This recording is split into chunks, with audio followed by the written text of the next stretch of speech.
Welcome to Biblioventures, Monsters and Ghosts. I am Edward G. Pettit of the Rosenbach Museum and Library in Philadelphia, Pennsylvania. And we're going on a biblioventure through the strange case of Dr. Jekyll and Mr. Hyde and A Christmas Carol. This is episode 5 on Stave 5, the final stave of Charles Dickens' A Christmas Carol. And joining me as co-host today are two co-hosts, Max Magee and Olivia Rutigliano. Hello, both of you. Hello, both of you. Hi, thank you so much for having me as always. Max, was that the Peter Cushing entrance into the movie Top Secret with the That's giant? exactly right. All righty. There's a very obscure movie reference. Bookseller, a Swedish bookseller. A Swedish bookseller. Thank you. Um, guys, this is going to be fun as we finish the book. We don't finish the series, but we'll finish the book, the three of us. And if all of you watching, thank you so much for watching. If you're watching live right now, please like these videos, subscribe to this channel, and have fun in the live chat. As usual, we've got people from all over: Richmond, Virginia, Dunlap, Tennessee. I think that might be a new one. Oconomowoc, Wisconsin. Did I say it right? Did I say it right? Nope. Oh man, I'm never going to get it. Oconomowoc. Economowalk. Thank you so much. Philly, New Zealand again, Winter Park, Florida, New York City, Denver, DC, Coiningham, PA, Chestnut Hill, PA, Cincinnati, Ohio, wherever you're watching from. Thanks so much. And I see people are already excited to announce the next subscription biblioventure. At the mid-break, which will be great. If you're watching this recording, thank you for watching. Please like these videos, subscribe to this channel. All the episodes are available on YouTube. Catch up anytime if you miss an episode. Tell people about it. Tell them to watch it, even though they've already aired live. Share it. It's a lot of fun. And we bring this show free of charge to you. So if you would please consider making a donation to the Rosenbach, it would be much appreciated. If you've already donated or joined as a member, thank you so much. That's really how we get to do this show for free, because of your support for the Rosenbach. So if you've not already donated or become a member, I invite you to do so. We're still having our special. If you join on the day of a live stream, you get an extra month added to your membership. So you can still do that. I'll mention this again at the mid-break. And as well at the mid-break, I will be making the announcement for our subscription only. It'll be a paid Biblioventure series, but I'm very excited to make the announcement of that book, that series will begin in February. So we'll have a little bit of time off in between, but the subscription will come out in February, and I can't wait to tell you what book it is. Should I tell you now? No, I'm going to wait. You're going to have to wait for it. And I'll tease it out as long as I can when we get there. People that watch this show know that I like to do that. But before... Do you want to give them a hint? No, there's no hints. All right. Or the hint is it has to be related to the Rosenbach collections. And there you go. That's the only hint you get. And I have to love it. Because I got to deep dive and really live with this book for a couple months. I better love it. Before we do all that, let's drink like Dickens. Every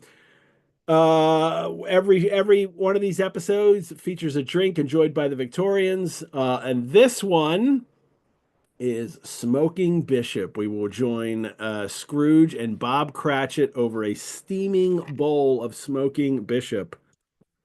Mine's not smoking enough. Let's add some smoke to it. Smoking Bishop sounds like a drink in the Sweeney Todd universe. So There we Does. go. Smoking that Bishop. Squire on the Wow. fire. Yeah. That's fantastic. My smoking bishop is made with tawny port, Yeah, I and did the ruby. mine's trying for a bit more smoking beetle.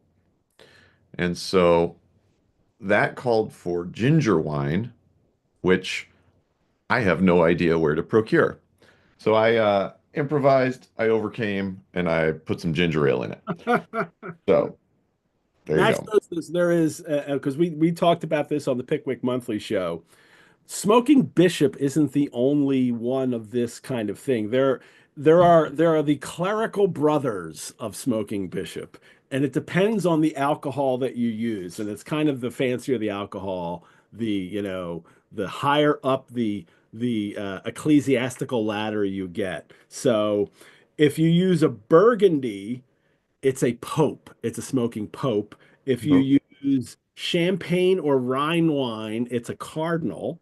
Claret is an archbishop. Ruby port is the bishop. And a Protestant bishop is claret and a little rum. I like that. And throw a little rum in there for the Protestant bishops. And a church warden is Grand Roussillon, which I'm not even sure what that is.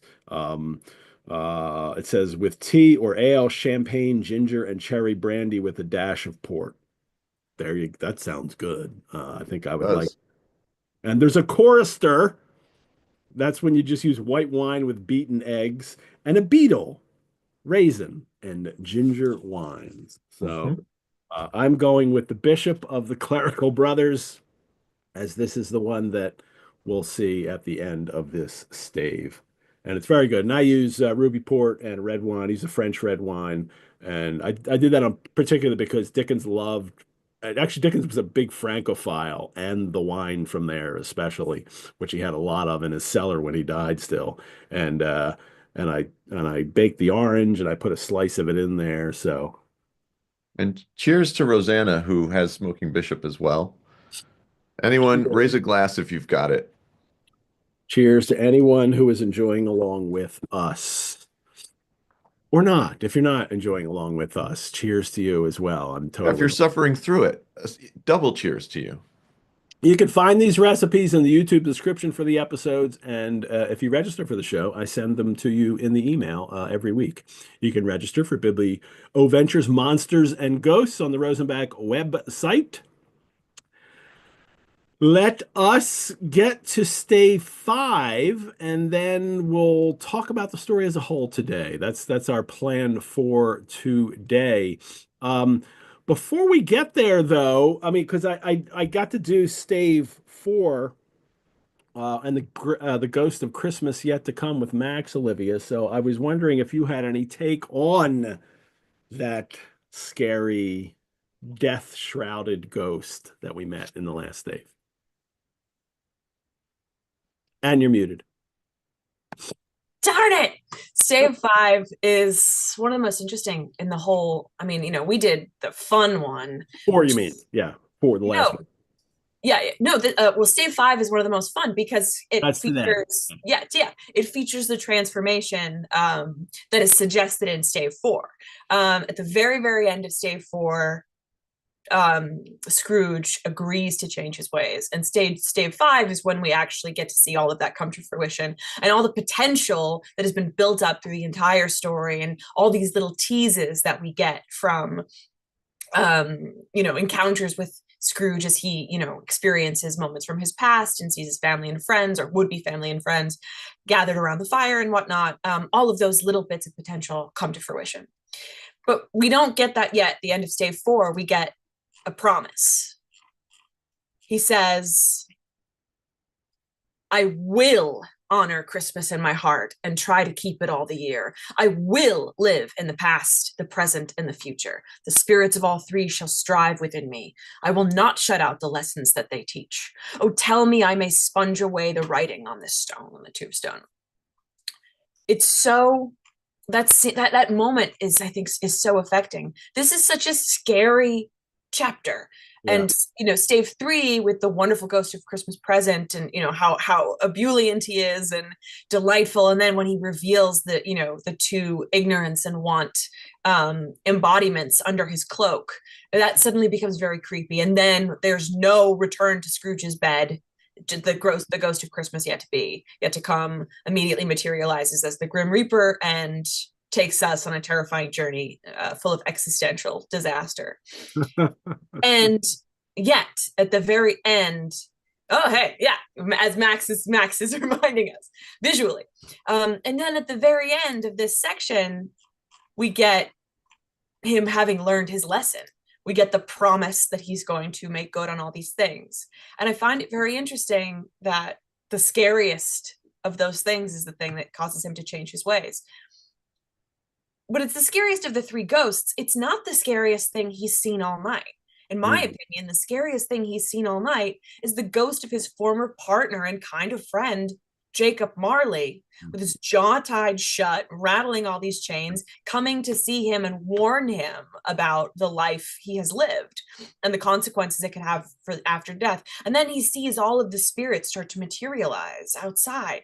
That is terrifying to me. I mean, the idea that someone you know possibly once cared about, someone you once knew, is in sitting in like some sort of terrible limbo afterlife. That's horrible. And yet that's not what convinces him. He goes on this journey with these three and seeing death itself, looking death itself in the face, rather than the sort of byproducts of death. Mm-hmm. That's what does it. But that's the final, Yeah. dead nail in the coffin, so to speak. That's the because he changes right away. I mean, he's Yeah. even with Jacob A little Marley, more. he's already feeling a little remorseful, and then more and more each one as Right. he's learning this. They But wore him down. yeah, They wore him down. Yeah, and by the and end, that Olivia, you're proclamation by the end. exactly right. The fourth stave is his final collapse, and Mhm. he's completely convinced. Although I think at the beginning of the fourth stave, he's already like, I want to go home. Yes, no, Like, he's like, okay, these creepy children, it's been a lot. Like, can we just, yeah. but then, then he doesn't even get a chance to say, like, okay, I will let Christmas live in my heart. Because then he looks, he literally looks death in the face, and it takes him and shows him what his afterlife is in a material sense, as opposed to an ethereal sense. It's Yeah. not showing him the ghost world, which would potentially be even scarier if it were brought to life in a greater dimension than it had been with Jacob Marley's. But he shows him the world he knows better, which is the material world, what it'll be like without him, what the sort of cold stones of the tomb, of the graveyard, and his possessions without an owner, what all of that looks like, the sort of material residues of a life not lived well. And And the that loneliness, is what the, is the, the, that lo- that gets the loneliness, the unlovedness at the yeah, end of life. specifically through objects, Yeah. which I find very interesting. Right. He got a lot of satisfaction at the beginning out of being such a curmudgeon. Not a miser, but just a curmudgeon, right? And that he's like terrifying people just by walking by them. Yeah. Uh, but that by this time he's realizing that the person that he is affecting most by this is himself.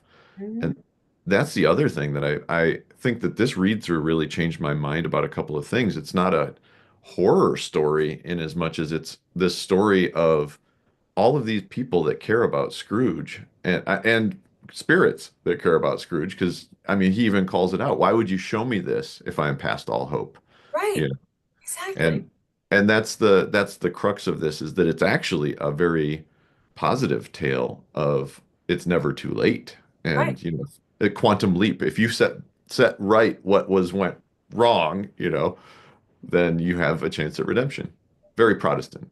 One of the things we Fair. noticed last week, Olivia, is Not Calvinists, but other types of yeah, Protestantism. Yeah, yeah, not so the much other the one. Calvinists.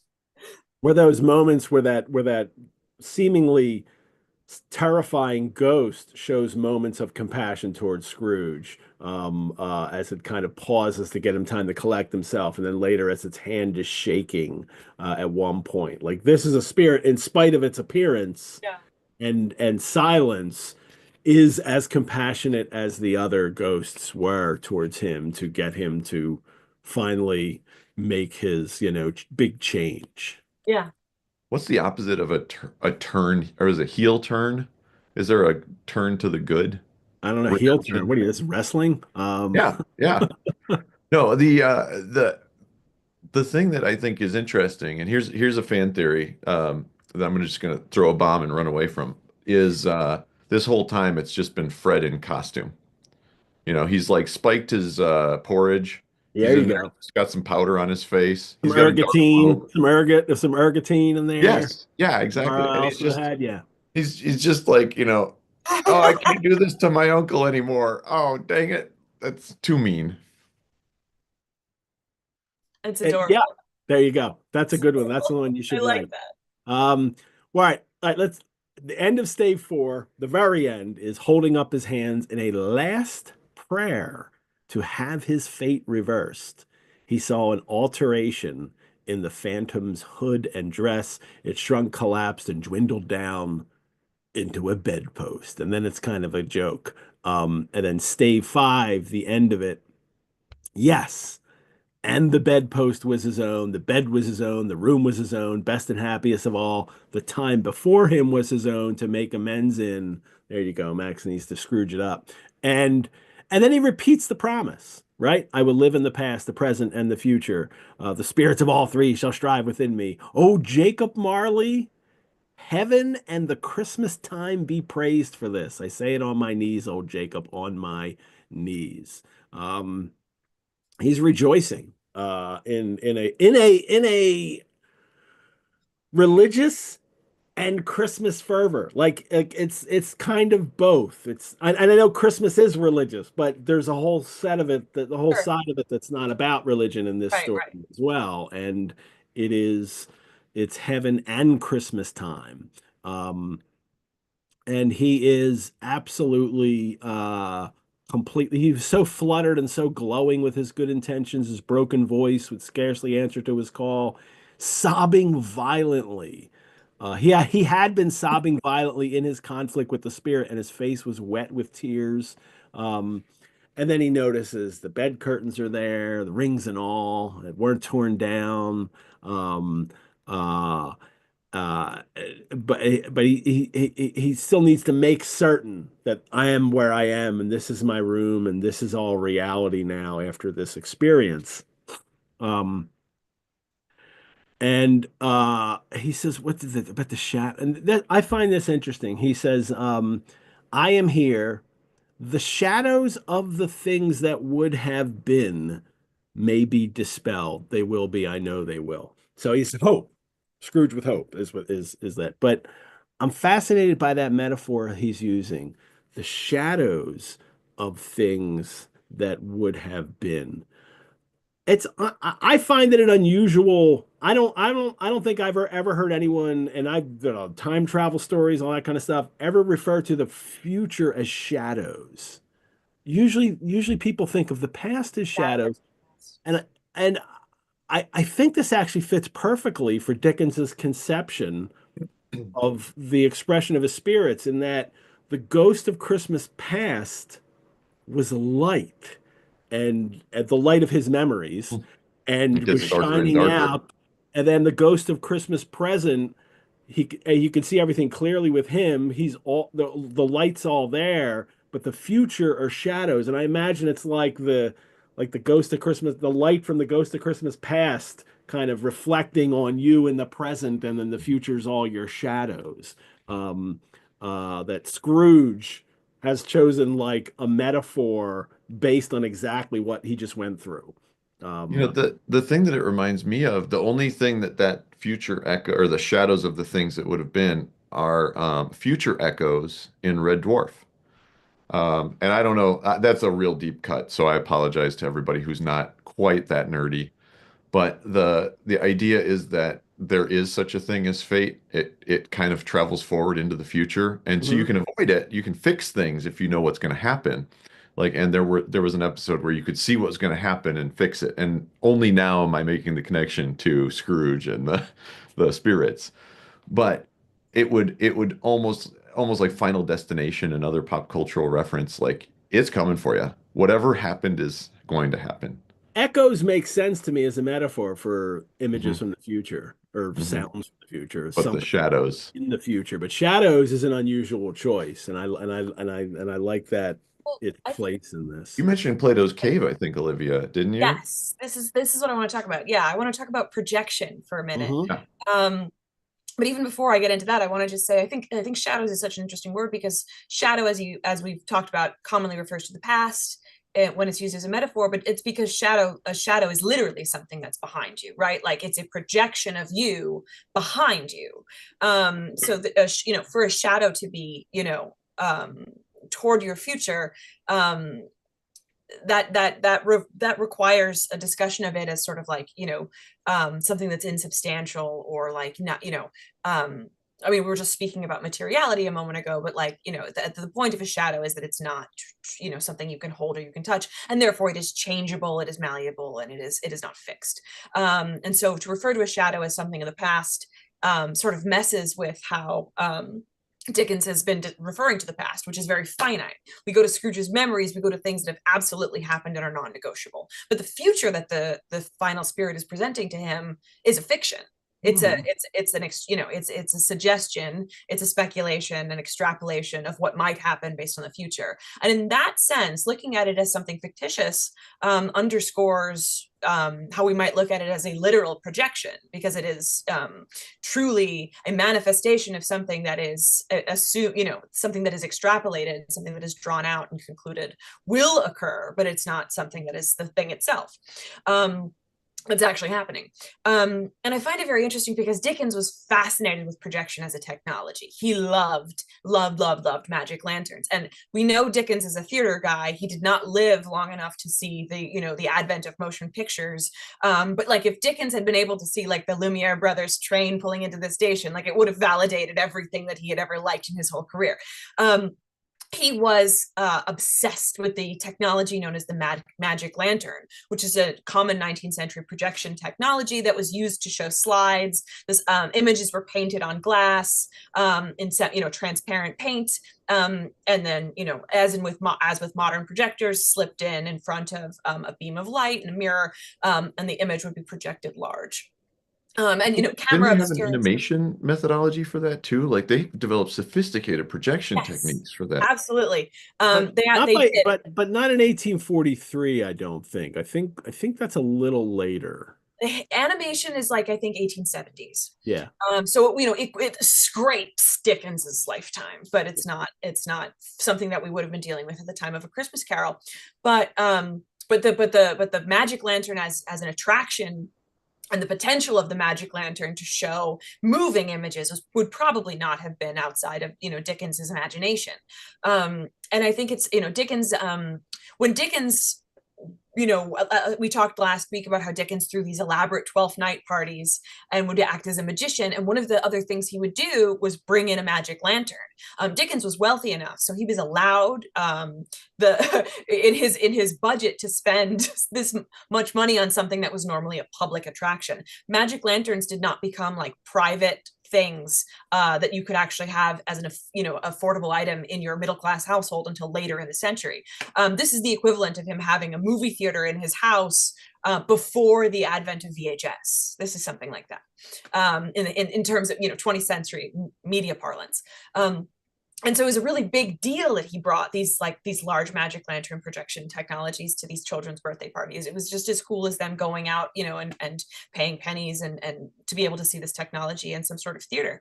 And so I think it reminds us that Dickens sort of conceives of his novels in a sort of in a way that interacts with the public entertainment fads of the time, not just theater, but this sort of proto-cinematic, photographic media landscape that's developing in the mid-19th century. And it reminds me very much of the wonderful painting that was done. I was just going to say that, the bust painting. Yes, Robert William Yes. Bust in 1873, which shows Dickens in a chair surrounded by small images of the characters and scenes that he imagines. If you haven't seen it, I'm sure everyone on this podcast has heard or seen it, but look up Dickens's Dream by Robert William Bust, which shows the man sitting in a chair as he's surrounded by all of these miniature ethereal sketches of the characters, and as they grow closer to his mind, they become more colorful, and as they go further, they're sort of like transient little black and white sketch images. I first saw that reproduced at the New York Public Library exhibit on Dickens' desk. And Awesome. it's great. It's so great. If you're in New York, absolutely do not miss the public library, the main branch. Go say hi to the lions. Is it Temperance and Prudence? Temperance and Fortitude, I think. Fortitude. Here's the No portrait. sign on that. And Yeah, there we go. There's the bust painting. It's unfinished is why this is. Bust had every intention of completing this. I think it's better like this. I think it's better like this. I didn't know that really it was unfinished. I love the way this looks now. So and all right, another one of my favorite books, Winnie the Pooh. Winnie's actually in the New York Public Library, along with Piglet and Tigger and Roo and everybody. The actual stuffed animals that Christopher Robin had as a child. Yeah, that I were don't know that what you mean by stuffed animals. The real articles, they're mounted and very great taxidermy, lifelike. it's a horrifying thing to say. There might be children listening to this, Mac. All righty. I don't know what to do, cried Scrooge, laughing and crying in the same breath. And then we get Dickens throws in a classical reference, which is unusual for him, and making a perfect Laocoon of himself with his stockings. Now, this is a reference, if people don't have an annotated or didn't take the time to look this up, this is a reference to a statue that Dickens was very familiar with, and the image that Dickens was very familiar with too. This iconography here. Um, Here it is, and I'm going to read. This is in the. I'll just read this from the Michael Patrick Hearn annotated. Um, uh, Laocoon was a Trojan priest who, according to Virgil, so offended the goddess Athena by warning his people against the giant wooden horse left by the Greeks at the city gates that two great sea serpents strangled him and his two sons. And there he is, kind of struggling with them. This is the original in Rome, but Dickens would have known this, which was in the Ashmolean Museum, and he would have seen, which is a copy in which they have given the poor sons here who have lost their arms over time in the copy, they've given him arms. I think the one in Rome used to have arms attached to it as well, and then they realized they weren't original and they had them removed. Um, In the Farewell to original, arms, as we they might were say. throwing up deuces. and and and another thing, this sentence here is not in the manuscript. This is the manuscript that's at the Morgan Library, and they put it on display every year and turn a page every day. I'm pretty sure it's probably up now then. And this is I don't know what to do, cried Scrooge, laughing and crying in the same breath. And then this, at this moment, is where that other phrase comes in the text that we have, making a perfect Laocoon of himself with his stockings. And then I am as light as a feather. So he likely added it in the proofs that they took the manuscript, they set it all in type, they ran it all off, they showed it to him, and then he made corrections here and there. It could have just been typos, or he could just add little things, and he's added that. But the proofs of A Christmas Carol didn't survive. But that's almost certainly where he would have added that final So bit. that means he's like wrapping himself up with his stockings as he's trying to get them Yeah, up. the stockings are the serpent. Thank you for Yeah. explaining it. That I took no time to explain. I just showed that image No, and it I'm like, makes "Oh, perfect about sense when you that." say it that way because Didn't actually do the real explanation. Thank you, Max. he had a couple of That's little what he needs. cherubs next to him and they were trying to pull his socks off. So the Can I just say, I really love the part where he's like, I don't know how long I've been among the spirits. I don't know anything. I'm quite a baby. Never mind. I don't care. I'd rather be a baby. Yeah, Hello. never Hello mind, there. don't care. I'd rather be a baby. Hello, whoop, hello there.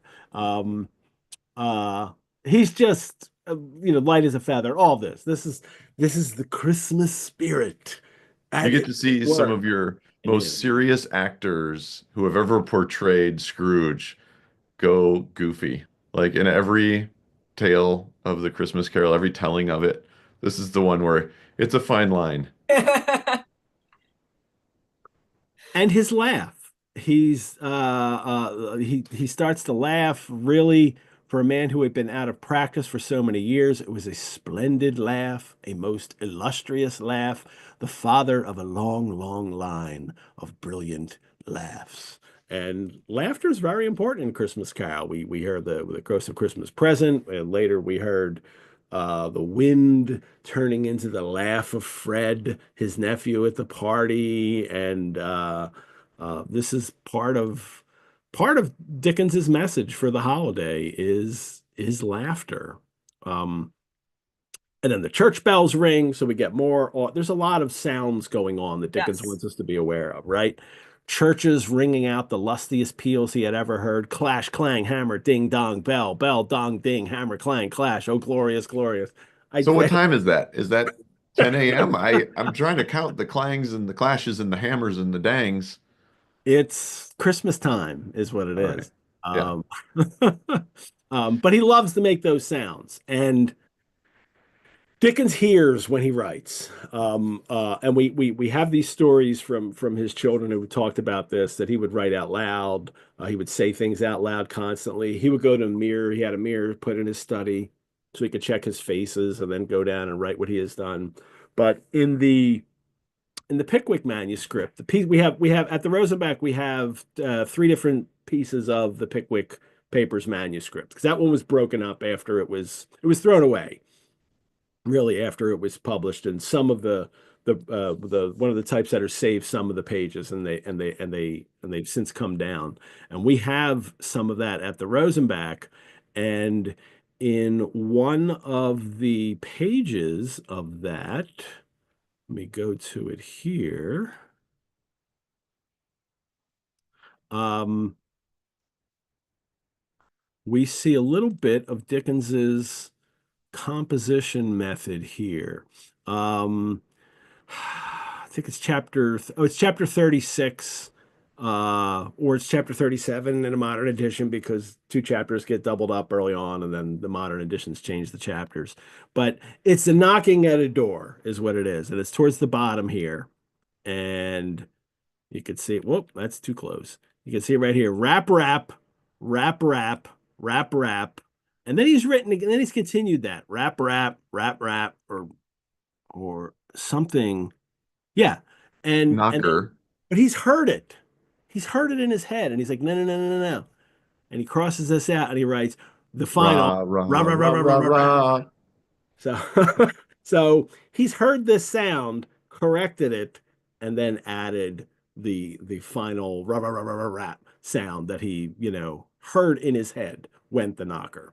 Um, he has and he hears this stuff when he writes, and I'm sure he's actually being specific about the clash clang hammer thing. Like he's hearing this specific bell chime on in the morning that Some he's of those captured. aren't sound words, though. Hammer, Hammer isn't, yes. Or is it? bell. Is it the way he hears it?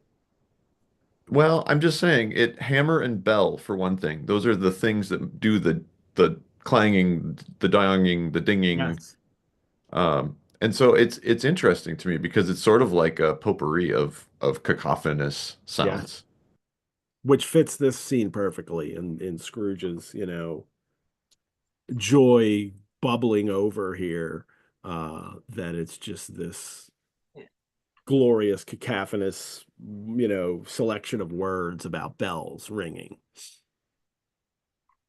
So Joyce in the comments mentions change ringing. If you're into change ringing, do not miss out on the Nine Tailors, the Lord Peter Wimsey, Dorothy Sayers novel. It's a good mystery, but it's better bell book. Well, Dorothy Sayers, being an Oxford-educated scholar, knows the sound of bells better than any mystery writer alive. I Mhm. would say I would pit Oh, her against Dickens any day, she certainly. absolutely nails it too. Like Yeah. you feel it. You can definitely picture and hear it There from you go. from point blank too. A, a bell ringing mystery recommendation. You've got it here, people. Um, he looks out the window. No fog, no mist, clear, bright, jovial, stirring, cold, cold, piping for the blood to dance to, golden sunlight, heavenly sky, sweet fresh air, merry bells, oh glorious, glorious. I, Mostly plain, brief words as descriptors, almost like the bell sounds. And the fog is lifted. I mean, Yeah. the veil is lifted, the fog is lifted. There's a very big difference between the beginning and the ending of it. And there are times in this text where Dickens does break into blank verse, and it's there. You can find that it's not even like necessarily like accidental. He knows he's writing in blank verse sometimes into his prose, but here it's not even blank verse. It's just this is the poetry of Scrooge's joy, is the simple, distinct, not poetic blank verse in its rhythms. It's just, boom, boom, boom, boom, all the way No, across. it's poetic directly. Like cold Yes. piping for the blood to dance to. Yes. I just mean not in a long rhythm, but Yes. in these Right. kind of It's not meter, but it is brilliance. imagery. But it's accompanied by music. It's Hmm. accompanied by the music of London, the bells and the sounds of all the carriages and everything. You're supposed to have this rich soundscape so that when Scrooge does start talking, it's the equivalent of when someone starts singing in a musical. And Dickens, being a frequenter of music halls, would not have been a stranger to the fact that when there's this great There's a emotional crescendo. revelation, there's this crescendo of sound. And in the history of musical theater, which goes back to operetta, when something is profound that you experience, you're not able to express it in words. You can only express it in song Yeah. or something that takes over your body, and doesn't rely on your brain as much. So the conception is, Dickens so wrote those. He wrote those as a young man himself. He wrote exactly. a few So of them. there. Yeah. I mean, this is the point at which Scrooge's adventure becomes a Christmas carol. Thank you for tying that home for us. I love that. Anytime, anytime. I wanted to make a "For Whom the Bell Tolls" joke because I just want to keep referencing Hemingway tonight, I guess. But Well, and I there's just, also the Quasimodo connection. sure. Notre Dame has just reopened, and There there's a we lot of go. bells ringing there as There well. we go. Well, Amazing.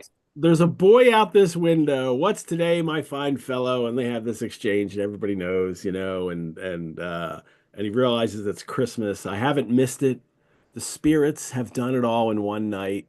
They can do anything they like. Of course they can. And this is the line that now explains all the timey-wimey. Like none of it matters. They can Sure. do it's just they were able to present to him in a time frame that was all in one night, even though it Well, seemed like it was many. and that also cements this as a time travel movie because he's come back to the very place that he left, more or less. Like time had continued to walk forward at the steady pace, and yet he's traveled days. He's traveled more than 12 days. Right. Or there was no time travel, and they were just showing him images of the future Or that it was or it didn't was happen. just a dream, Ed. Maybe he just had some bad gravy. But More of Marley Made was Grave. of dead to us. begin with. There's more of Grave about Marley than Yeah, more of grave than um gravy. More of gravy than gravy. they well, he asked the child about this prize turkey hanging in the window.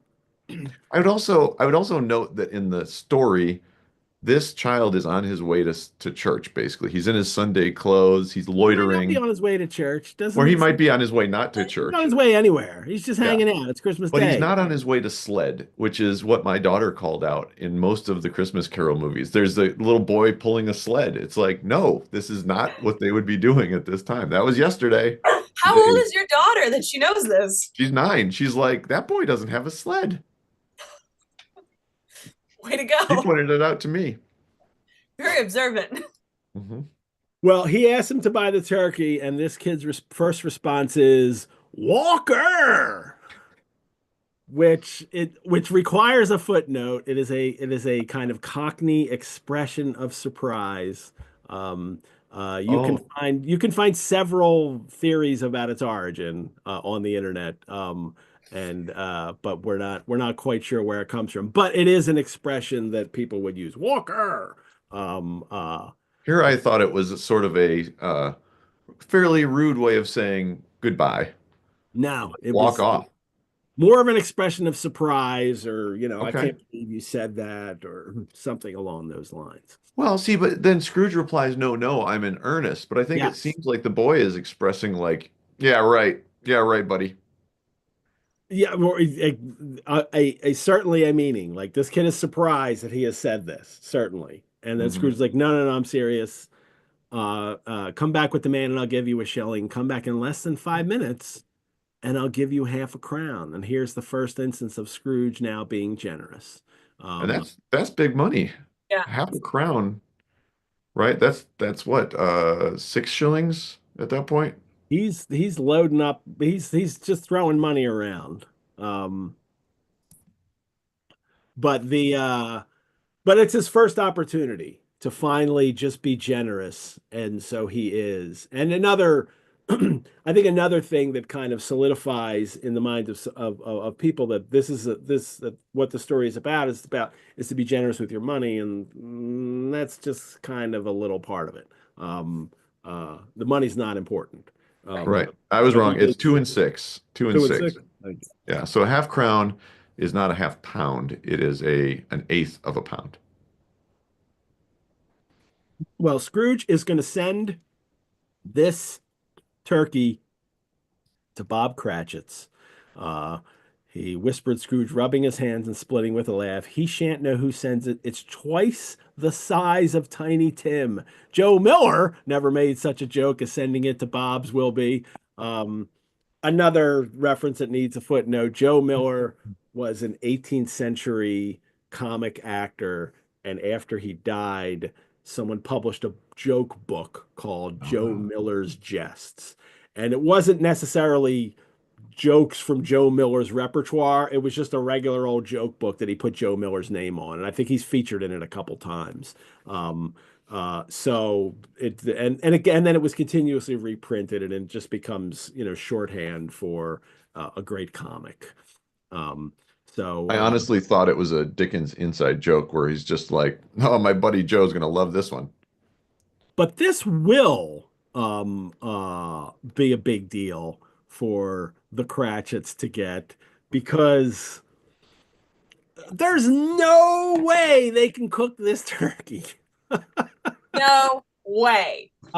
They can't even cook their goose. Right. They took it to the baker. That little goose. It was, you wouldn't say it was a little goose for this Nope. family. It was beautiful. But it was a little goose. And there's no way they can cook this turkey. They'd have to have it sent out. It's going to take 8 hours to cook anyway, or 10 hours to cook, that being that big. So what a surprise it would be. Here's this giant turkey that you can't cook and eat today. No. But hey, it's still a gift, and it doesn't matter. They'll send it out. They'll have turkey tomorrow. They'll have turkey for the next 3 months, and they'll have turkey for a week to come. Is what they'll have it for. The turkey's so big that its own legs would have snapped under its weight. That's right. Candlesticks. I mean, yeah, sealing wax. They're this is an enormous bit of poultry. I love that expression. This is one of those genetically modified turkeys. Like what's the one? What's the big turkey brand? Butterball? Yeah, the butterball turkeys, where if they weren't in a pen, their breasts would like weigh them down so much that they would never be able to eat. Well, yeah, it's terrible. This turkey is pre those days when they could. Yeah, but how's he walking around? He's just scooting around, so he, it's too big for his legs. Just an anomalously large turkey. This is a genetic mutation of a turkey. It's actually a horse. Yeah, but no matter what it is, if it's bigger than the little goose, the Cratchits can't get it in their oven. So yes, this is a very interesting. They couldn't do the goose either. They sent out the goose for baking. Yeah. Exactly. Well, I think this is such an interesting reference in how Scrooge's sudden largesse is over eclipsing. I guess that's redundant. Is eclipsing his common sense, right? Like a normal thing to do would be to get a reasonable sized goose. He's just never been to the Cratchits' home. He has no idea what they can. He has been to the Cratchits' home though. In visited it twice in the past. In his dreams, but he hasn't been there literally. Like he has, he has no idea if this is actually, So I just mean in real life, he's not using like real life thinking skills. He doesn't know anything about. He gets there and he's like, "This place looks nothing like my ghost." He doesn't know. He talked to 3 ghosts for however many times. Space and time doesn't exist. He knows nothing about this man's life, and he's like, let's get him the biggest turkey because I am so excited and compassionate now. And he's not thinking about practical things. He doesn't stop to wonder if, in fact, the kitchen that he saw in the dream is he doesn't take any of that into consideration. The ghosts, he doesn't know for sure. From Aaron. Yeah. The ghosts perform one last miracle, and it shows up fully dressed and cooked. There you go. No, but this turkey has become, and people think that perhaps Dickens. All right, well, hold on. Okay. Hold on. There's an illustration with Scrooge and was that Andrew Lang? Yeah. It's not so in did illustrated form. Did Lang really illustrate him visiting them? Yeah, That's funny. with the That's smoking the bishop. Actually, it trend. may be at Scrooge's place. I No, because he drinks the smoking bishop smoking with bishop. Bob at the thing. We'll get there. We'll get Okay. there. It's All right. not All right. Christmas. Sorry. Um, Go back to your turkey talk. yeah, Talking turkey. the turkey is many people credit Dickens with popularizing turkey, and he did in a sense in that people do you can read newspaper accounts about people reading the story and then suddenly giving turkeys to all their employees in the 19th century. And whether or not those stories are true or they were just newspapers, writing this stuff up, certainly that impression in the 19th century. I even have an article from the Philadelphia Inquirer in 1853 that does not mention Christmas Carol, but that's what is going on here, and I think the audience would get it. It says a truly generous and kind-hearted friend hit upon a really admirable way of celebrating Christmas, and one too that gladdened not only his own heart but those of at least 50 poor families. On Thursday last, he went to the market and purchased 50 fine turkeys and sent them to the Reverend John Street with the request that he would distribute them among the deserving poor. And this happens, and it's become a thing to distribute turkeys to the poor, and that happens in cities, but you do find other newspaper accounts that credit it to people like Red Scrooge and Red Christmas Carol and did this, but people were eating turkey for Christmas and and it had already started to supplant the goose. Um, and Dickens, even his printers, Bradbury and Evans, who printed A Christmas Carol and printed his other books. He has a publisher, Chapman and Hall, but Bradbury and Evans are the printers. They have been giving Dickens a Christmas turkey every year for the last few years, and before he has written this story. So I like that moment in it that he's just kind of. I think it's also a wink and a nod to Bradbury and Evans. That's Uh, very cute. I like that. That as is. they read this and printed it up and read it, and they realize, hey, we give him a Oh, Christmas turkey every year too. So, um, cute. Christmas turkeys. And then he's even generous with this guy. He sends him in a cab. And then there's more laughing. In this paragraph, the chuckle and the chuckle and the chuckle and the chuckle, exceeded by a chuckle, and then he chuckled till he cried. So Dickens loves talking about laughter all through this book, and now it's really coming home that this is a time for laughter. Right before that, I skipped over. He looks at the knocker that had turned into Marley's face. I shall love it as long as I live, said Scrooge, patting it with his hand.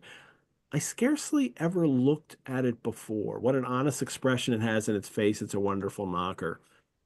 Scrooge is now seeing the world differently. Now everything is, I mean, the knocker itself is taking on a different significance because he's had experience with it, but the whole world now is starting to look different to him. Um, Everything is a new. It's the Christmas light. He's seeing everything in, um, and Yeah, Ghost of Christmas Present has sprinkled his glitter on him, his glitter yes. water, Oh, he's like full of. He's glitter. It's a glitter bombed him. glitter bomb right on his head.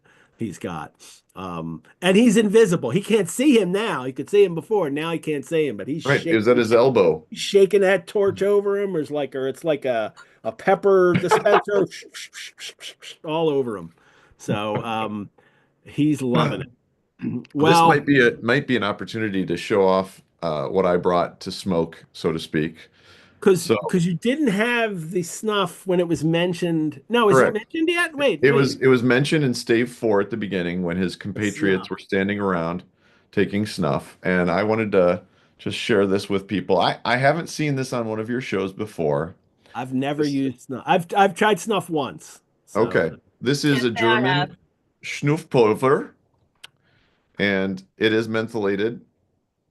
It is not but it's not brown. brown. You said, what is it, It is white? not brown like I expected. It is a white powder, so don't get any ideas. This is Don't get German pulled snuff. over. Don't get pulled over with that on your possession. Correct, correct. I So, swear it's snuff. yep, yep. And I just take a little pinch.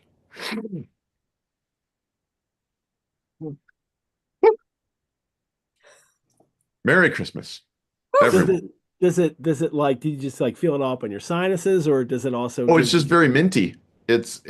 I have an inhaler that's sort of like that from Vicks that when you're really stuffed up, it'll open up your sinuses and all righty? Well, I would say it's a piping for my blood to dance to. There snuff, live snuff you on go. Tony's Biblioventures. Lots of exciting things happening at the Biblioventures podcast. Snorting with Dickens. Well, Scrooge now dresses himself all in his best.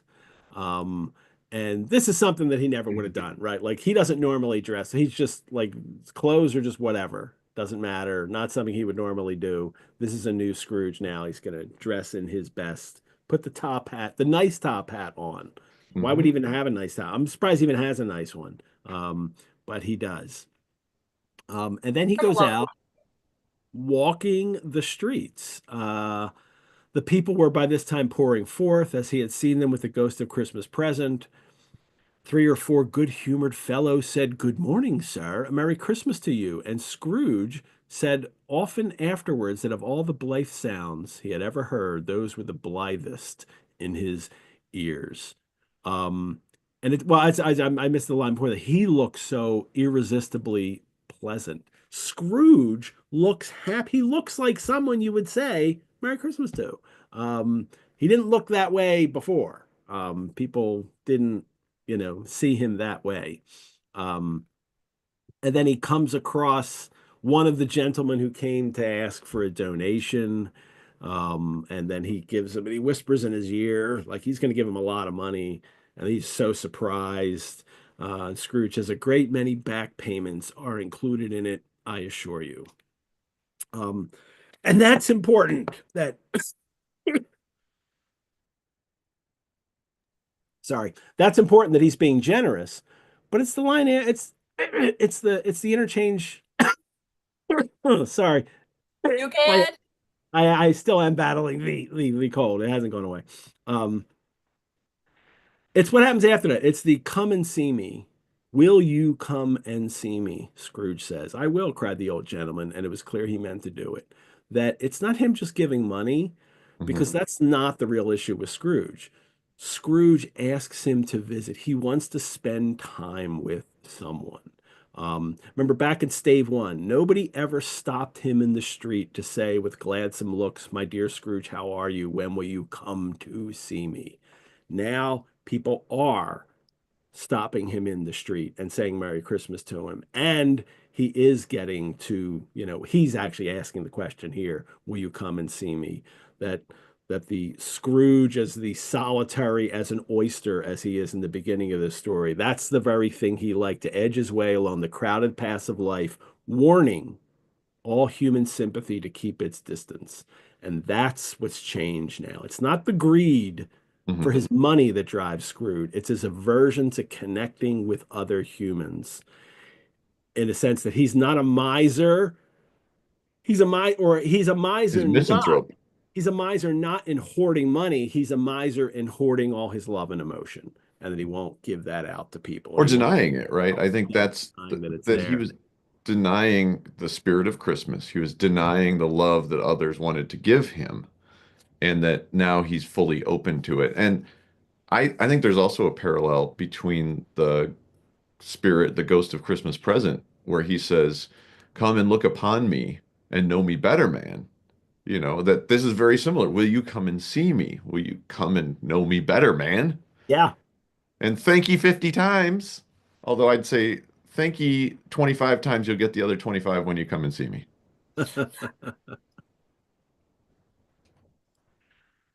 Then he went to church. And I love this because it just says he went to church and walked about the streets and watched people hurrying to and fro and patted children on the head and questioned beggars and looked down in the kitchens of the houses and found everything with pleasure.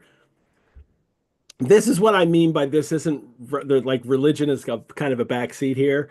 we get just the four where he just went to church. But like we don't get a description of him going in the church and look at everyone praying and this is such a joy. No, it's what's more important to Dickens and for Scrooge here is then he walked about the streets Yeah. and out in the life of everyone and seeing everything that's going on. I mean, of course he goes to church because it's a Christian holiday.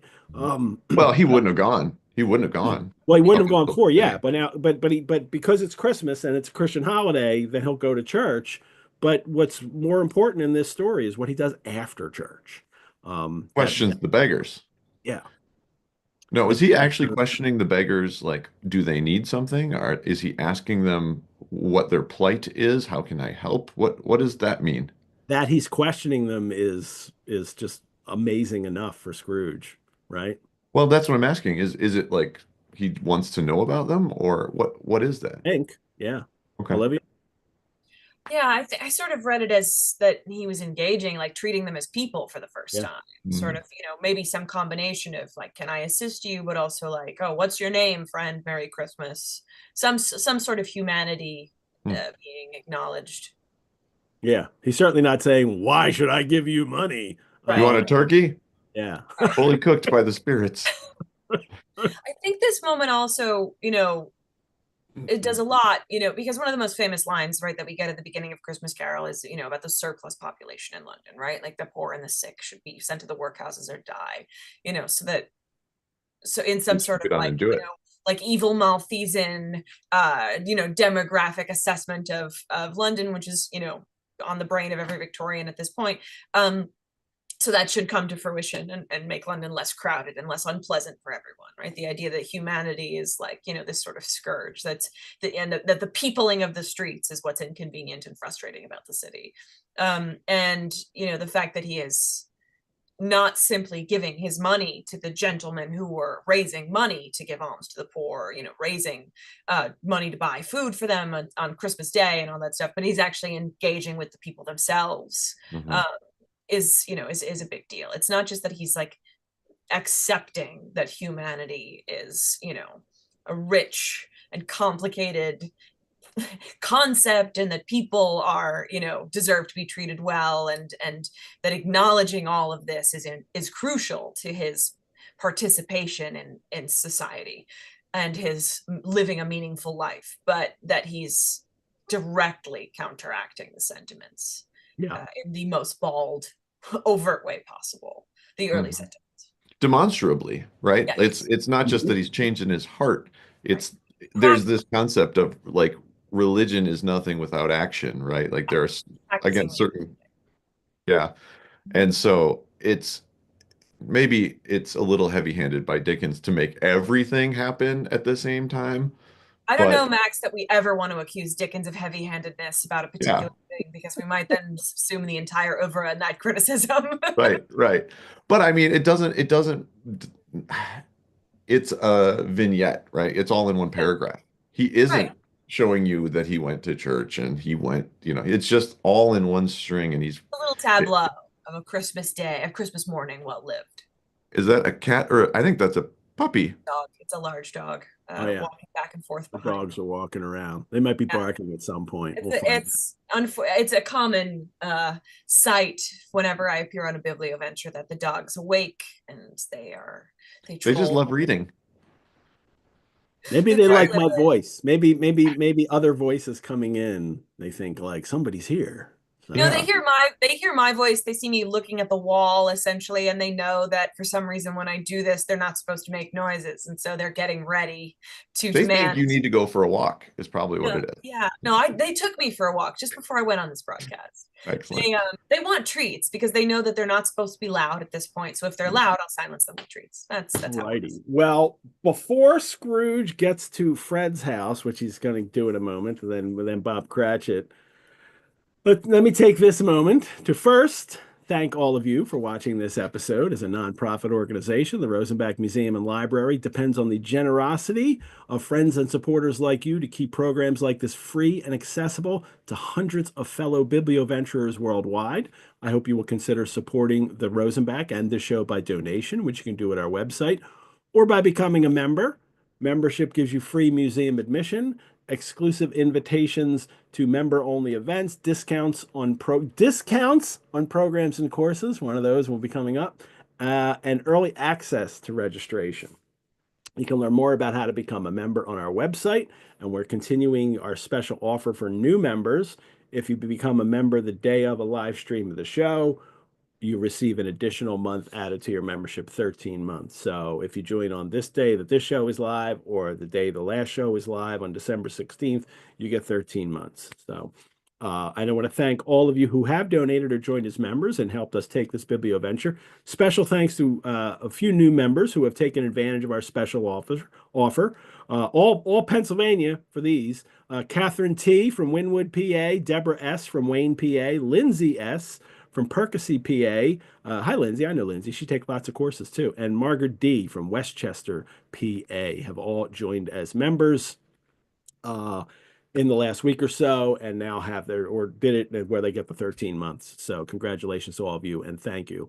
I also want to mention to everybody that Sherlock Monthly has been going on now. It is live this coming Saturday, December 14th, 2024. We're continuing our journey through Arthur Conan Doyle's Adventures of Sherlock Holmes and Dr. Watson once a month on Saturday afternoons, or you can watch them anytime on our YouTube channel. The next episode is this Saturday, and it's the adventure of the Dancing Men. And I will have as my co-host Scott Monty from I Hear of Sherlock Everywhere to talk about that. You can register for Sherlock Monthly at the Rosenbach's website, and it is completely free. Now, I have an announcement to make, and that announcement will be for the next Biblioventure coming up, which will be a subscription only Biblioventure.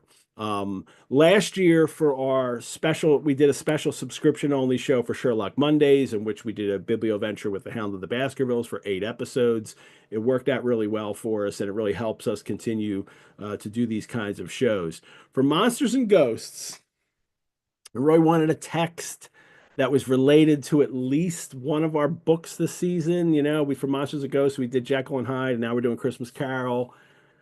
The book we choose has to have a significant presence in our collections. People wanted me to say it.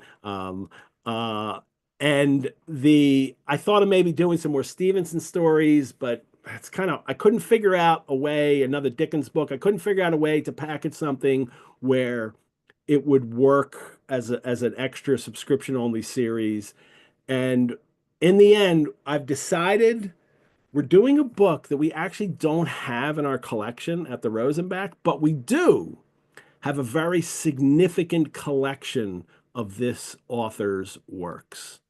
For the subscription only series on 8 Mondays in February and March 2025, we'll be talking about The Picture of Dorian Gray by Oscar Wilde.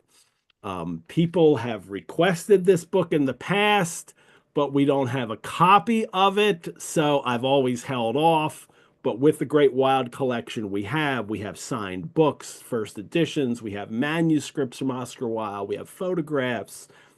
I thought it's finally, this will be, it's a good opportunity. And we're going to have on loan from another institution the picture of a first edition of The Picture of Dorian Gray that we'll have in our treasures gallery. So there will be a first edition of Dorian Gray on site for the series. I think Dorian Gray is very relatable for our Monsters and Ghosts series, especially Stevenson's Jekyll and Hyde, right? And how the duality or plurality of human nature. You can register for it right now on our website. Now, this is a pay subscription series, so we've priced it at $100.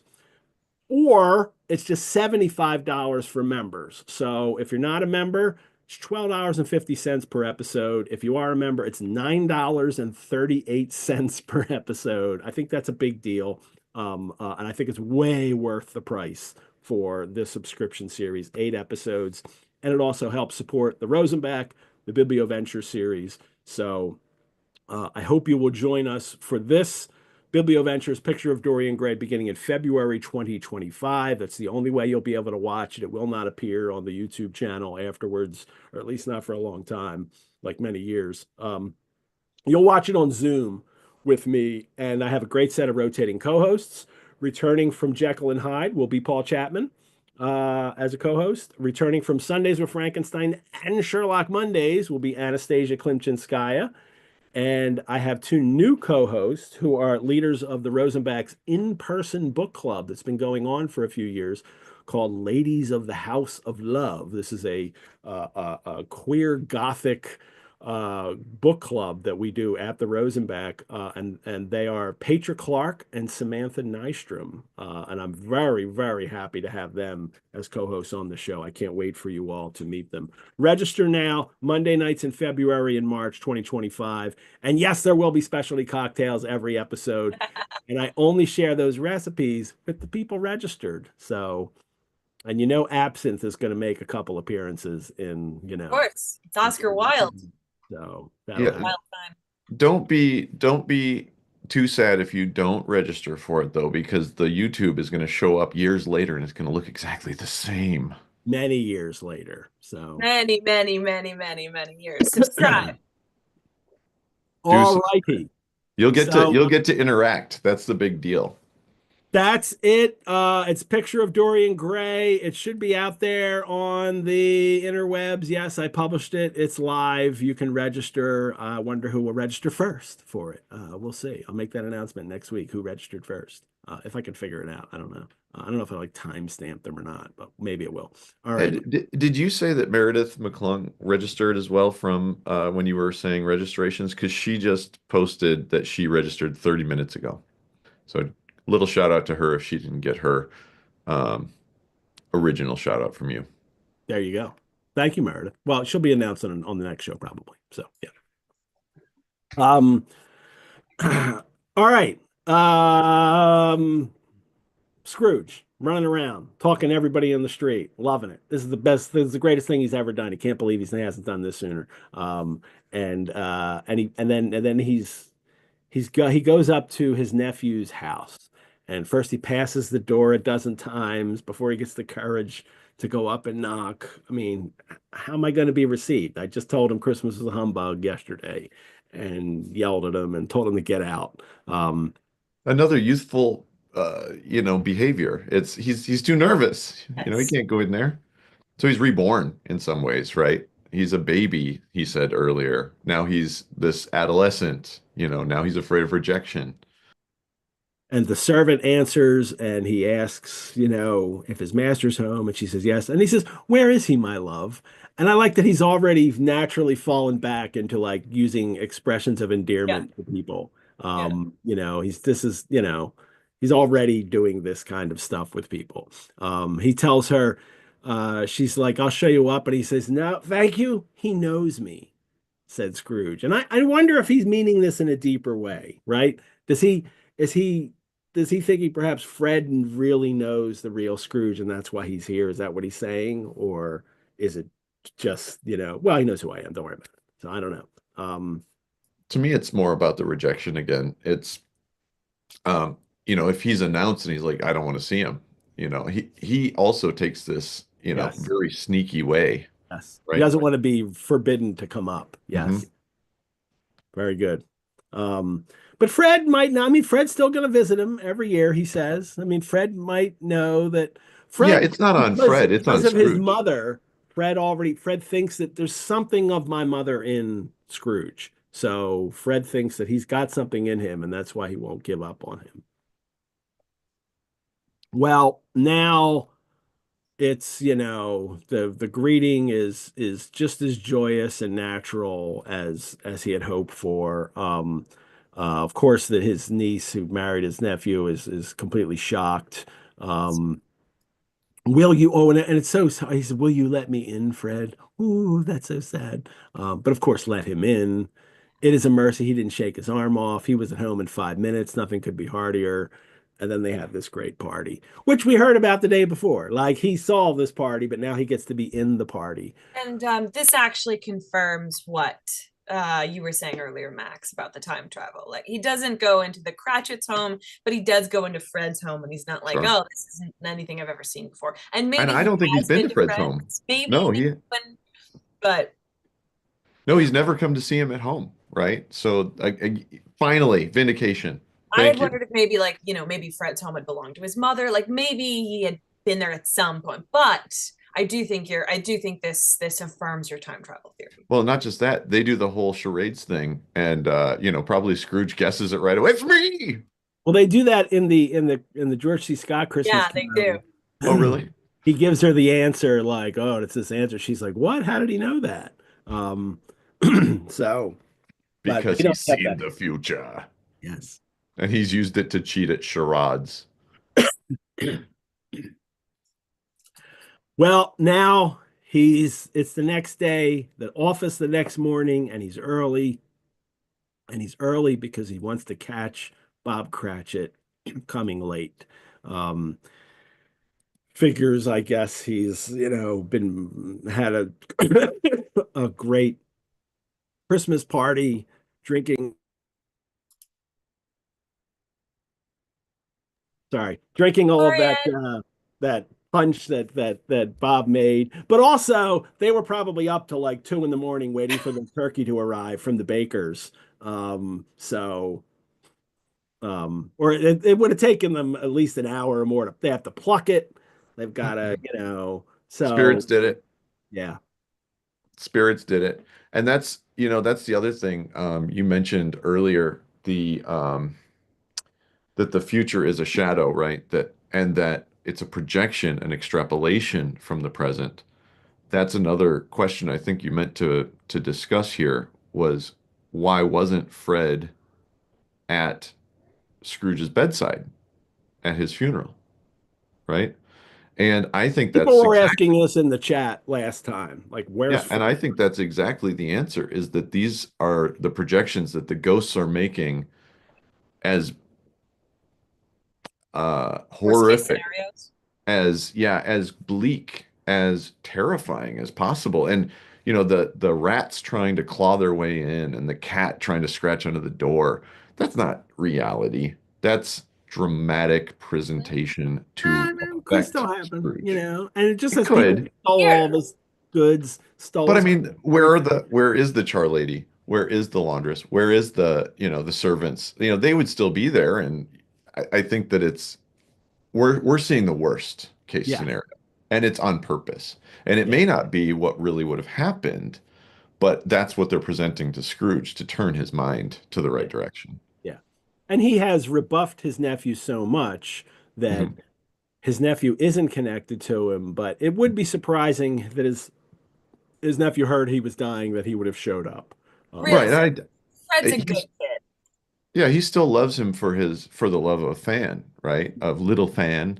In honor of his mother. Yeah. Yeah, yeah. And so I think that it is an unrealistic portrayal. I don't think I think you're right. It's a projection.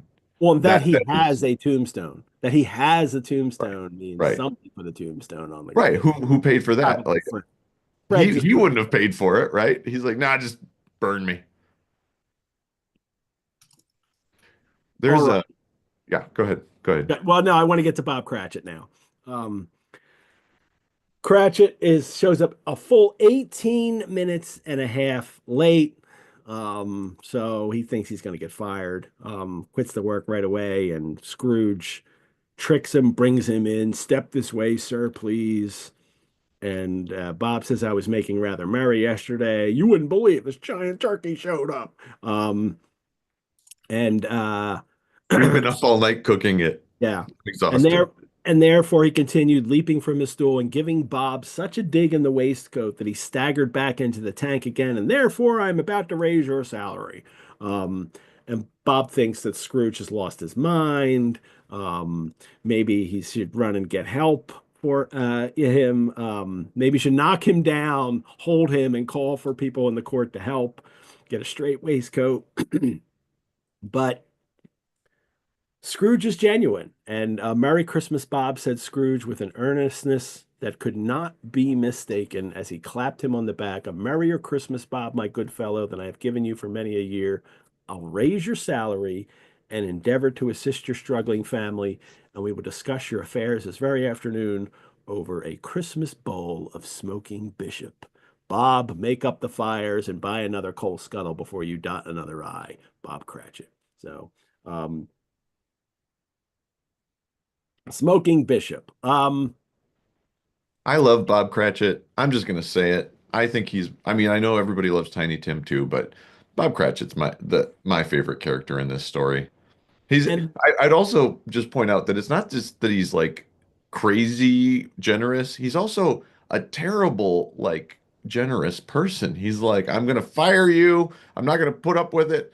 That's not what you want to hear, when you're No. already kind of in trouble. Just be nice to the guy. And he gave him, what is it? He gave him such a dig in the waistcoat. And it's like, what? What it's the the heck same did thing he? he did with the turkey. It's like, I'm Yeah, going to play a trick on somebody. Ha Yeah. ha. Like yeah. these are his tricks. But I mean, You've that's been like digging into his ribs, like he's hurting him. Gotcha. You've yeah. been punked. You've been Well, pulled. the alternative was, he was going to fire him Yeah. had he Right. not. And he'd get a better job for more money. Oops. Yeah. He's never going to fire Bob Cratchit because at those wages now he'll keep him working. Um, but there is an illustration. We do get an illustration for this, and this is the copy. I took a picture of this yesterday, actually. Here it is on this page, and it's one of the black and white photos. So if I can zoom it in a little, And that is what I'm referring to. there it That's the is. Yeah. smoking bishop. So this is the smoking bishop and their things in their glasses here. Here it is in the bowl. They've made it. And that is John Leach, right? Yeah. Leach did this one of the four black and whites, but he actually did as he did for all of them. He did a watercolor of it, but this one wound up not being colored for the edition anyway. Hmm. And this is the watercolor sketch that this is at the Morgan Library has this as well. Not Um, doing any favors to Bob Cratchit in that profile. yeah. Boy, I mean, I resemble that remark, so I like how little he is too. He's very little, and he's described that in the book as well that he's a little Yeah. man. there's another illustration I've seen too, by Charles Green that's more realistic, less sort of um, caricature. That's very similar. It's, they're going to be social, whether Bob Cratchit likes it or not. But I don't understand why Leach put him in. Look, Scrooge looks like he's back in his, dressing gown, night robe here. I don't understand that, but he is, and he's at his office. It says they're at his office, so Ah, yeah. um, it's unusual. Unless he's brought him back to his house. Maybe he's brought him back to his No, house. we're going to discuss your affairs this very afternoon over a Christmas bowl of smoking bishop in my house is the implication I read it as. Yeah, because his stuff's here. Like he's arrived here. Bob's stuff is here. Like they've come here and arrived, or they're at an inn maybe. Possibly. I mean, but why is he in a muumuu? Yeah, like he's come home. I guess it must be at his house, right? I never In thought the about. other illustration, here, I'll send you a link to it. This is from the Victorian web. The Charles Green illustration. Scrooge is in his either smoking jacket or, let's see, how do I do this? Yes, there we go.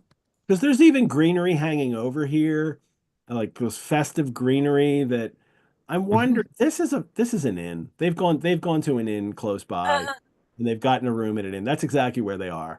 Because Wait, Scrooge are you? doesn't have the supplies for everything. This is the room at the inn, you're saying? Yeah, this is a room at the inn, but it is unusual that he is suddenly now in his dressing gown. What's he trying to? Is he trying to be? All right, I'm going to leave it at that. Don't know what's going on in that room at the inn, but he's plying him with smoking bishops. All I'm saying. It's all good. Don't Look worry. upon me and know me better, man. It's all good, and we know it's all good Yeah, because Scrooge right. was better than his word. He did it all and infinitely more. And to Tiny Tim, who did not die, and I love Die. the all caps NOT, not die. he was a second father. He became as good a friend, as good a master, and as good a man as the good old city knew, or any other good old city, town, or borough in the good old world. The repetition of the word good Good. is kind of, it's fun for him to write that, but it also then it's just the he's good. He's good. Everywhere is good because he's there and he's all good. Um, uh, this is what he becomes. His own heart laughed, and that was quite enough for him. When people think that, oh, that's silly that he's acting this way now, doesn't matter. His own heart laughed, and that was quite enough for him. Um, and then the final paragraph, right? So why don't you read that? He had no further intercourse. You Who? want Max or Who's you? got that? Who's got that? He had no further intercourse with spirits, but lived upon the total abstinence principle ever afterwards. And it was always said of him that he knew how to keep Christmas well, if any man alive possessed the knowledge. May that be truly said of us and all of us. And so, as Tiny Tim observed, God bless us, everyone. God bless us, everyone. We get another little joke in there. He lived upon the total abstinence principle. I'm totally off ghosts from now on. Yeah. Uh, Wasn't that also a Pickwick theme too? The total abstinence. is There was it? Well, there's a whole a abstinence, chapter about the yeah, abstinence about their fight. Yeah, league. the abstinence, like the temperance people that Temperance, yes. they're fighting. Yeah. It Well, is Um, it's a interesting that they random discuss joke. intercourse and total abstinence in the same sentence. Or ironic. Sorry, Ed. Thank you. The but what really he learns how to do. The future Scrooge is someone who knows how to keep Christmas well. That's what he has learned how to do. It's not, we don't get over explanations about him, being helping the poor and helping educate children. That's all in the text. And there are things that he has learned, and they were things that he will need to do as he goes forward. But it's just the knowing Christmas well that Dickens's idea seems to me is to be like, I've encapsulated what it means to live, to know Yes. Christmas, to how to keep Christmas. And this is what Scrooge does. Mhm. Before we even jump into this whole thing, I want to give a little take to tie it into Jekyll and Hyde. In that Mm. you're thinking, what? What does that have to do with it? Well, Robert Louis Stevenson, there's a letter from 1874. I'll share the letter on the screen. Here it is. It's to Mrs. Sitwell, Barmouth, September 1874, Tuesday. I wonder if you ever read Dickens's Christmas books. I don't know that I would recommend you to read them because they are too much, perhaps. I have only I've only read two of them yet and feel so good after them and would do anything, yes, and shall do anything to make it a little better for people. I wish I could lose no time. I want to go out and comfort someone. I shall never listen to the nonsense they tell one about not giving money. I shall give money. Not that I haven't done so always, but I shall do it with a high hand now. Um, I love that. This real, just, effervescent, reaction he has to Yeah. just two of them. Yes, and shall do anything. He sounds like Scrooge in this. Mhm. Um, and Stevenson was very generous in his life, took care of a lot of people. I mean, any of his friends had issues, he was constantly giving them money, and they all treated him like he was rich. But he had limited money. I mean, he wasn't completely rich. He did have limited resources, but he shared it all with everybody as much as he could, and then would run out of money, and then have to write something and get some more money in. But very generous. But his his reaction was a reaction like a lot of people that you want to be more generous. Yeah. Um, the carol philosophy that Fred talks about in this, that Christmas is a good time, a kind, forgiving, charitable, pleasant time. the only time I know of in the long calendar of the year when men and women seem by one consent to open their shut up hearts freely and to think of other people below them as if they really were fellow passengers to the grave and not another race of creatures bound on other journeys. For me, that's the end of that Yeah. encapsulates the whole thing. It's Yeah. about recognizing your fellow passengers out there. I love that he was so inspired that he was going to continue to do what he already did. No, With in a many high hand now. yeah, yeah. Well, but he's doing it in spite of this recommendation, I guess, of some social reformer that says don't give charity for some reason, like they'll only demand more. I see this all the time. Yeah. Um, you know, in modern day, there in many cases on exit ramps and in the intersections, there are people who are asking for handouts, and um, they say don't give them your funds, give your funds to someone like a food pantry or a social service agency. And maybe this is the rebellion against that. It's I'm going to give charity to whomever I wish. So yeah, it makes you Dickens feel good. This is Dickens a told happy ending. Dickens told Forster the Carol philosophy because then he writes other books and they're not all about the same thing. And only one of them later is set at Christmas time, but they all contain this Carol philosophy, cheerful views, sharp anatomization of humbug. So this kind of we're going to really take apart the things that that are supposed to be ridiculous. Yeah. Jolly good temper and a vein of glowing, hearty, generous, mirthful, beaming reference in everything to home and fireside, which is most important to him is in the Carol philosophy that he's writing a Christmas story about what is great about Christmas, family, being Yeah. together. Now, is the other Christmas story that's referred to in that letter by Stevenson, is that the cricket on the hearth? Don't know. He just said he read two of them. I imagine Christmas Carol was one. Who knows what the other one was? Well, are there, I mean, what are the other, The oh, he's got Chimes was the next one. times. And that's set at New Year's, and there's goblins in that. So that's supernatural. Cricket on the Hearth, no supernatural. Well, not really supernatural. A little bit. And then the Other than the cricket. Battle of Life, totally no supernatural, and neither Cricket nor Battle of Life are set at any holiday, have to do with the holidays. And then there's the final one called The Haunted Man or The Ghost's Bargain, and that is set at Christmas, and it's really creepy and good to read. What about the signalman? And then that's a later Christmas story. Well, I'm sorry, it's a ghost story that he has published in the Christmas issue I see. magazine. Yeah, yeah. Mhm. So I see.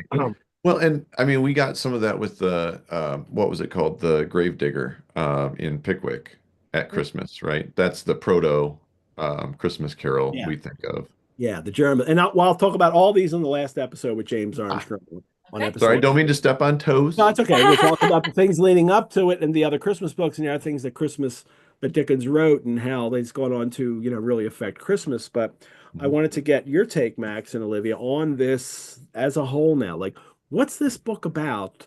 And well, let's just start there. I mean, I hate giving messages to books, but Dickens did have a message in this book. So it's like I feel okay with it with this one because he does have a didactic purpose to it from the start. So that's okay. But Mhm. Olivia, what's this book about?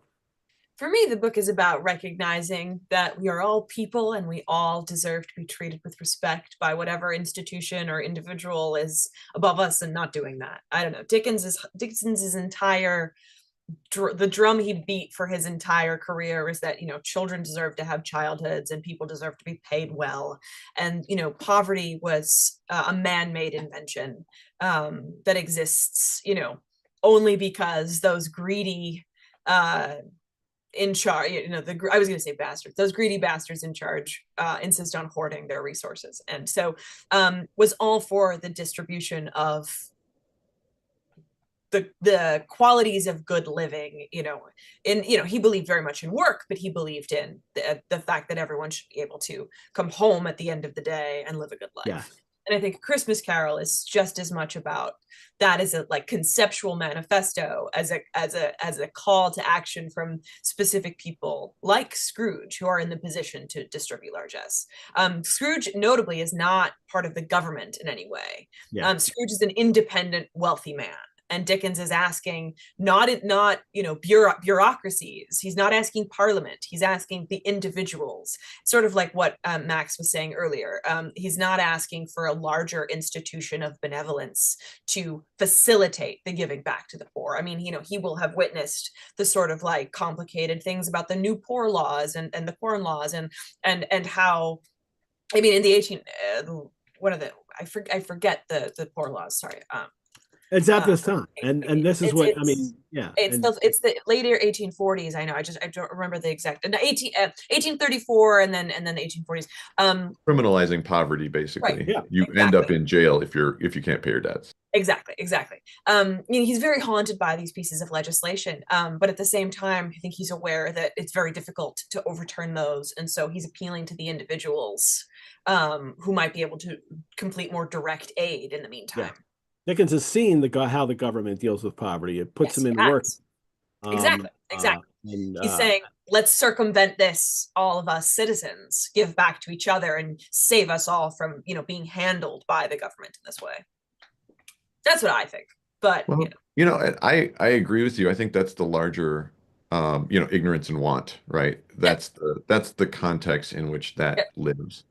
But there's also a much simpler read of it, which is at Christmas time, and this goes back well before the Christian co-option of the Christmas and Yule and harvest feast and solstice, celebrations. The season of the year, yes. Yeah, that the Christians didn't co-opt Christmas, but the rebirth that is there. Well, no, he's sort of creating this Christmas season, tradition. Yeah. The rebirth time, the new year, the fading of one year and going into a new year. This is the time to take stock of your behavior, your actions, and your life, and to say, is this the way that I want to live? And so all of those other themes, absolutely, Olivia, nail on the head. But there's also a very simple message, which is it's never too late to change. And it's never too late to recognize your foibles. And that when you do, you'll be welcomed. Now, that's not always true, of course, but in a fantasy, like hopefully it doesn't take you supernatural spirits coming to your house and giving you bad gravy. That we are redeemable. Yes, yeah. Everyone is. And that's even the point. Scrooge is redeemable. Even the worst of the worst. And that's the caricature here, is that he is an example of someone who is irredeemable at the beginning. Right. He is never going to connect with anyone. Right. And now it takes extraordinary ectoplasmic interventions here. Yeah. Yeah. But in our lives, we have the power to change. We have the power to do it ourselves, and that it's only going to benefit us. It's not about the people that we help. It's not about the people that, we're trying to connect with us. It's that we benefit from it. And so it's a selfish, preservation or an enrichment act that like we should do it for us to be just, living in a society that we want to see rather than a, cynical, broken down dystopia.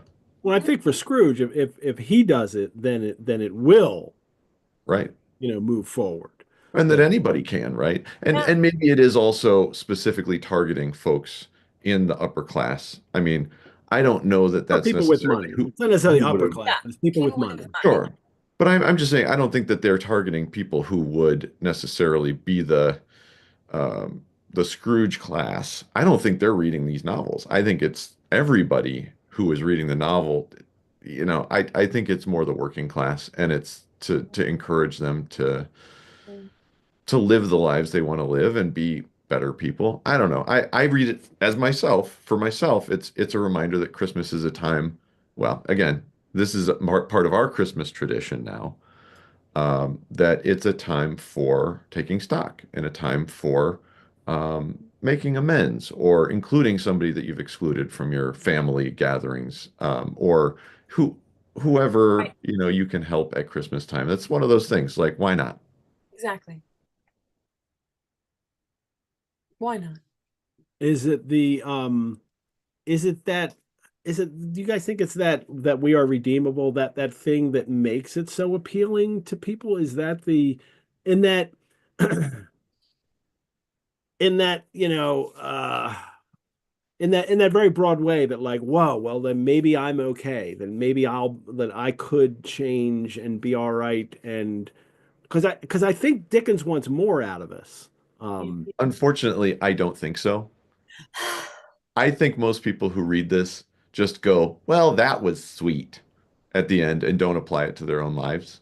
I mean, I certainly don't think that I take stock in RLS was even wanted to give even more. yeah. So Well, and maybe some do, and maybe that's Dickens' hope, right? And I will say that if you go to a theater and see it live, it is much more impactful. If you see it, even presented in some sort of film or adaptation, it is much more impactful from the emotional standpoint. Like, I, I, by the same token, there are productions that do it well and productions that do it poorly, and I don't necessarily cry at every one of them, but I do cry, or at least well up every time Tiny Tim, and Bob Cratchit has to hold back his emotions, and Yeah. his mom is, blinded by the color black. Those are the moments that in the book, man, just get me. And um, so I think that Dickens reading it, like his actual performance of it was as important in that time period to the way that it was adopted and became a part of the fabric of Victorian society and encouraged this broad growth of the Christmas spirit and Yeah. Christmas as a holiday, that it was the experiential aspect of it more than necessarily the book, even though everyone knew it, by that time. Yeah. it is a story we've come to know, and it's that also that, that idea of Christmas in it that seems so welcoming and enjoyable, and the Cratchits and the way they celebrate. I mean, this is one of the reasons why it became so popular at the time, is that people were looking for something like that. I mean, what are these people in the cities?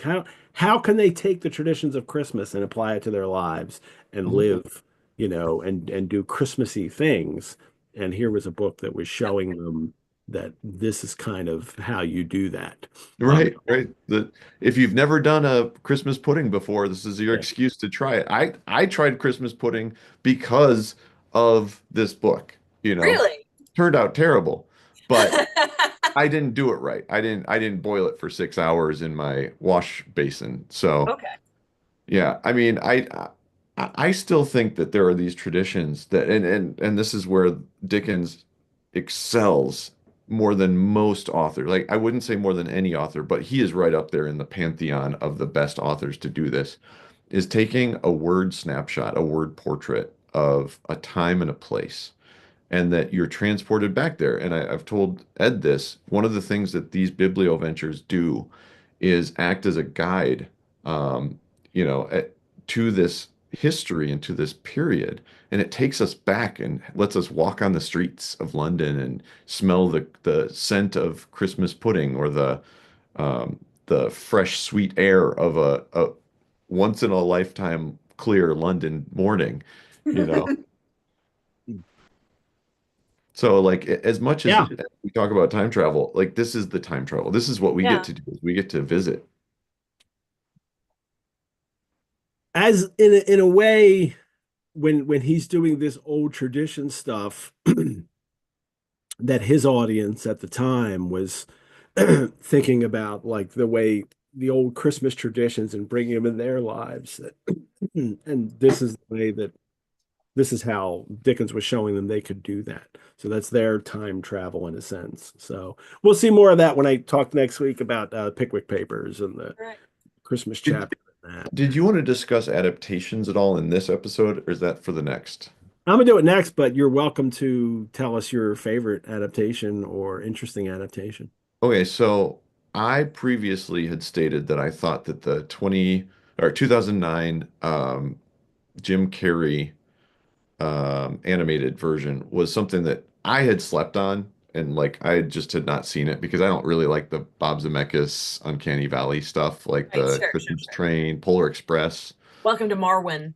Yeah, yeah, and even like when it's done well, like BFG is still a little like for me.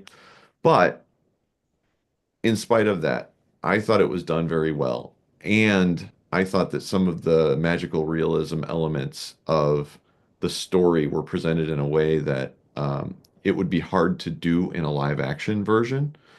And so that's one of the things that I recommend about it is that there are a lot of like these really timey-wimey, wibbly-wobbly, bending reality things that's just so hard to pull off in a live action um, version of it.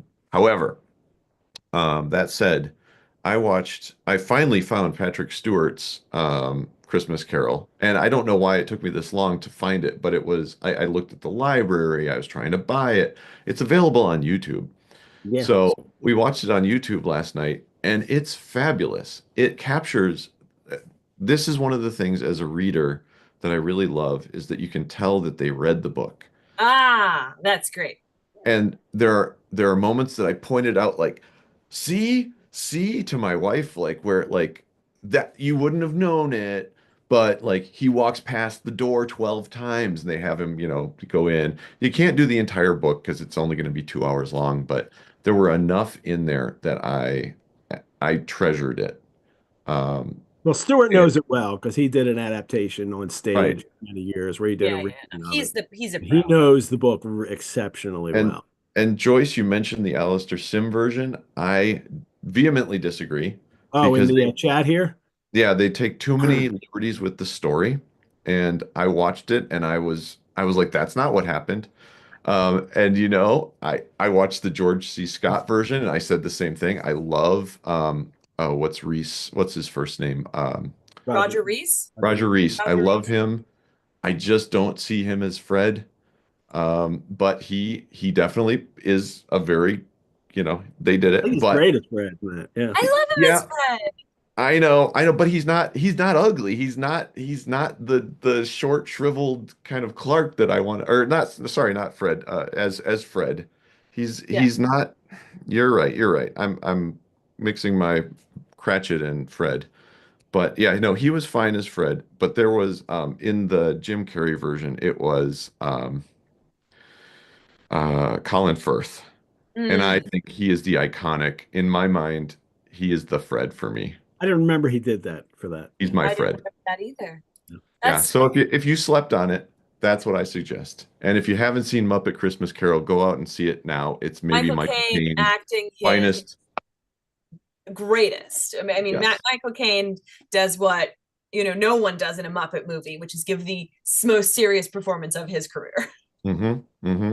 It's great. And that's the other thing is I'll diverge one more time and just recommend the Tim Curry audiobook version. If you have not heard Fred laugh in Tim Curry's Laugh, you are missing out on something that will give you so much joy. Go find it. Amazing. I love it. Yeah. And anyway, so Olivia, what are yours? I think the George C. Scott version is my favorite. I watch it every year. It's my father's favorite for sure. We watch that one a lot. I love a Muppet Christmas Carol. So Yeah, the George C. Joe Scott the is Rat as one of himself. those every year. That was the one I watched every year and shared with my kids first and did all Me that. So too. Amazing. I yeah, and it's fairly faithful too. I mean, there's a lot more singing and dancing than in the original, but no, I meant the George C. Scott. The George C. Scott was oh, the Ah, sorry, I thought you meant the no, there's not as much in that one. And the thing I didn't like about Scrooge is when he slaps that guy who's shell shocked. yeah, sure.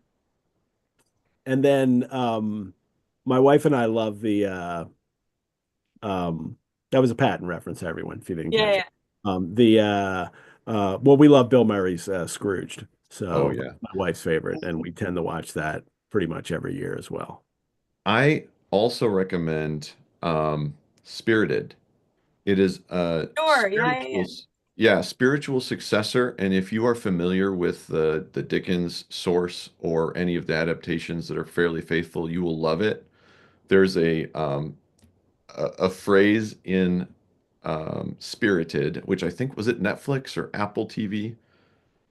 It's the best parody since Scrooged, for sure. Um, I haven't seen it yet. Hmm. I recommend it. I don't think it's not in any way faithful, but it captures some of the spirit of the original, and it is actually quite funny. I think that both leads did a very good job in it. It's one of the reasons that I was so excited for, or was it? No, was it after? Maybe it redeemed the Sherlock and Watson um, film that Will Ferrell it was in. Yeah, yeah, Hmm. that one Wendy, was I haven't bad. watched The Man Who Invented Christmas. That is on my to watch But Dan list. Stevens, It's yeah, it's not bad. it's It's okay. Okay. it's as fictional about his life as other adaptations are. As it takes as many liberties with his real life as adaptations do with the text. So, you know, but it's the spirit of it is all there. So So, that's like Dickens and the Christmas Carol yeah, story. it's Yeah.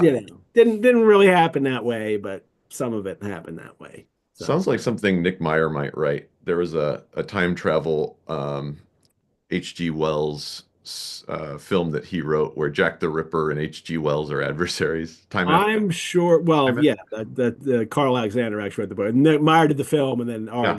Alexander made He did the screenplay made it with too. he did it with Carl Alexander, who then You're right. finished. Um, but I'm sure there's a Sherlock Christmas Carol, adaptation out There there. is. It's called The Sherlock Carol. It was off Broadway last year. There you go. It was Nice. wonderful. Yeah, it was really good. I prefer Blue Carbuncle at Christmas for my Sherlock, It's but a good one. It is the Christmas one. Well, I think we're done with Stave 5, the end of it. Biblioventures, I want to thank you for joining us for episode 5 of A Christmas Carol in our Monsters and Ghosts season. Max and Olivia, thank you for going through all the staves with me. This has been such a joy talking about the book with both of you. our pleasure. My pleasure, at least. Good. Yeah, he's speaking for you, Olivia. Was it your pleasure too? So good. So Absolutely my pleasure good. too. Good. Let's hope we all enjoyed this as much as I did. But viewers, we are not done yet. We will have one final episode on the legacy of a Dickensian Christmas.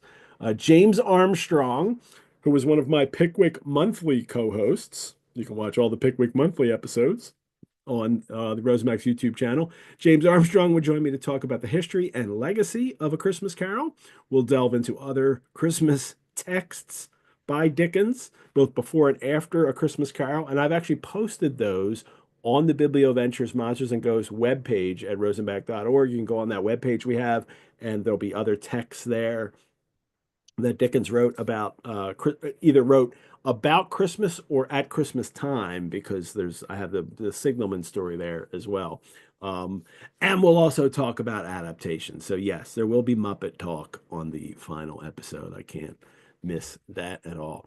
Thank you to our chat Cratchit, Brianna, for managing the live chat links. And we couldn't do these shows without the generous support of our patrons. You can support the Rosenbach through donation. Your support helps us create more programs like this and also care for our collections. You could also become a member. Membership gives you early access and discounts to programs and courses. You can find out more at our website, rosenbach.org. And if you're a member, you also get a discount on the subscription-only Biblioventures, The Picture of Dorian Gray. Um, uh, and I ask all of you to register for that as soon as you can. Would be great. But it doesn't start until February. And it makes a great Christmas gift. You could register someone for Biblioventures, The Picture of Dorian Gray. Again, let me remind all of you to subscribe to our channel to like these videos. Max, Olivia, bye. Thanks, Sue. Thank you. Maybe I hope I don't freeze doing the thing, sharing the video as happens sometimes. But everyone, I am Edward G. Pettit of the Rosenbach Museum and Library, where the door to your biblioventure is always open. Cheers, God bless us, everyone. everyone.